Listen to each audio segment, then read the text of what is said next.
Medical aid team knows it all, and there's a new study that they found about another reason to skip the salt shaker. From diabetes to multiple sclerosis, even arthritis, potential health risks, all from a salty diet you might not have known about. Dr. David Samadi, a member of the Fox News Medical Aid Team, chief of the Division of Robotics at Mount Sinai Medical Center, joining us now. Good to see you, doctor. Here's the thing with salt, though. If you never pick up a salt shaker, do you still have to worry?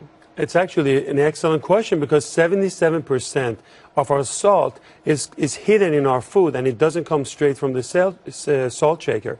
But this is a study that's coming out of Nature this week, and it's very important because now all of a sudden salt is going to cause what we call autoimmune disease, diabetes, type 1, multiple sclerosis, and psoriasis, and others. And we never knew about this. Now everyone knows about salt and high blood pressure, heart disease, and stroke. That's given. But not causing autoimmune disease, and this is a serious problem. What it does, and what autoimmune disease is, it's really taking your helper cells, your white cells that's supposed to help you and defend you against your own body. Now all of a sudden those cells are going to basically go after your insulin, your pancreas, your nervous system like multiple sclerosis, on, and the stimuli, what causes this, is salt. So this segment is one of the most important ones that we've ever done. How much salt should be taking? If you look at the U.S. dietary guidelines, they talk about 2,300 milligram a day. American Heart Association recommends 1,500 milligram, which is a lot less. What do we take? You want to take a guess?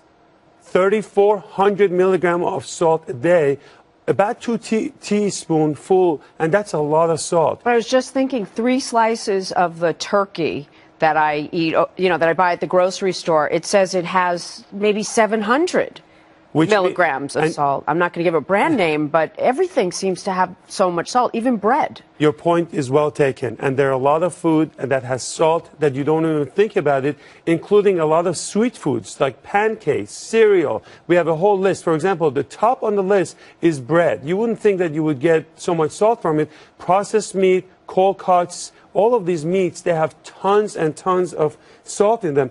Pizza, for example, has about 760 milligrams. So 2 slices of pizza, you're done for the day. That's all. Can you imagine? The next one is really soup. Any kind of, all these canned soup has tons of salt. Kelly, I know you're shaking your head, so you want to stay away from that.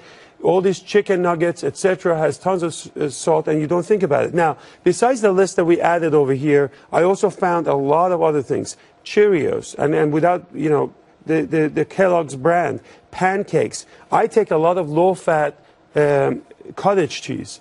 380 milligrams of salt, that's ridiculous. So it adds up, and you really have to be careful. Now, you get swollen, your fingers get swollen because of the salt, you absorb all the water, your suit doesn't fit well. All of that we can take care of because it can go away. So you believe the study? 100%. But now autoimmune disease, that's a serious problem that we need to pay attention, because that's all the disease. Now, how many Americans are affected by autoimmune disease in this country? 24 million.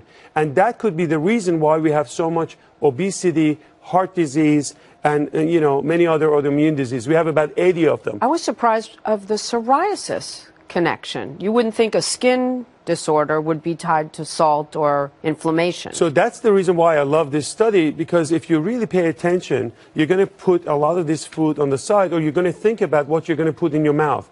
You are what you eat, and you want to make sure you look at the labels and add all the salt. Sugar is there. We'll talk about another segment that has sugar, but this is a serious problem. It is a serious problem, and when you mentioned soup, I basically am going ballistic because I love soup, but I guess I'll have to cut that out as well. Well, you would think it's good for you, right? So you add all the cereals, or all the bread. Oatmeal has a lot of salt in it. You don't think about it. Bran muffin, I thought it was a good thing for us. It's not. It has a lot of salt in it.